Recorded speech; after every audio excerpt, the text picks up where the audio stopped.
Les ministres signataires du mémorandum d'entente sur la création du Fonds bleu pour le bassin du Congo ont examiné les pistes de l'opérationnalisation de la Commission climat du bassin du Congo pour une croissance inclusive en Afrique centrale et de l'Est ce vendredi 27 avril 2018 à Kintélé au Congo. Cette rencontre de haut niveau devra permettre de doter au Fonds bleu une gouvernance financière. Aujourd'hui, l'Afrique ne capte que 5% des financements dans la finance climatique et environnementale. Oui, mais ce sont des procédures.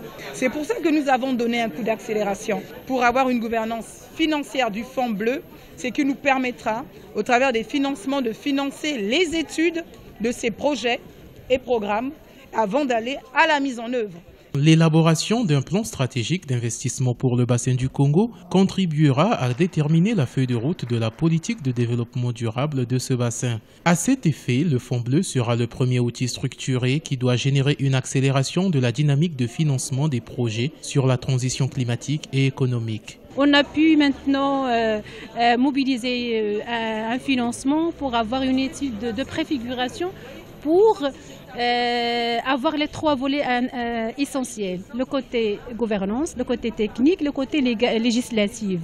Cela va nous donner une vision claire de l'opérationnalisation de cet outil financier pour l'opérationnalisation de la commission climat présidée par son Excellence Sassou Nguesso.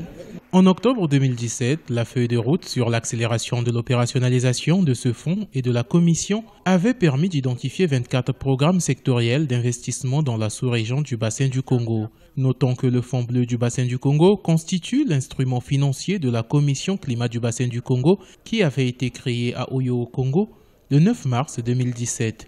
On rappelle, le bassin du Congo couvre une superficie d'environ 220 millions d'hectares de forêt.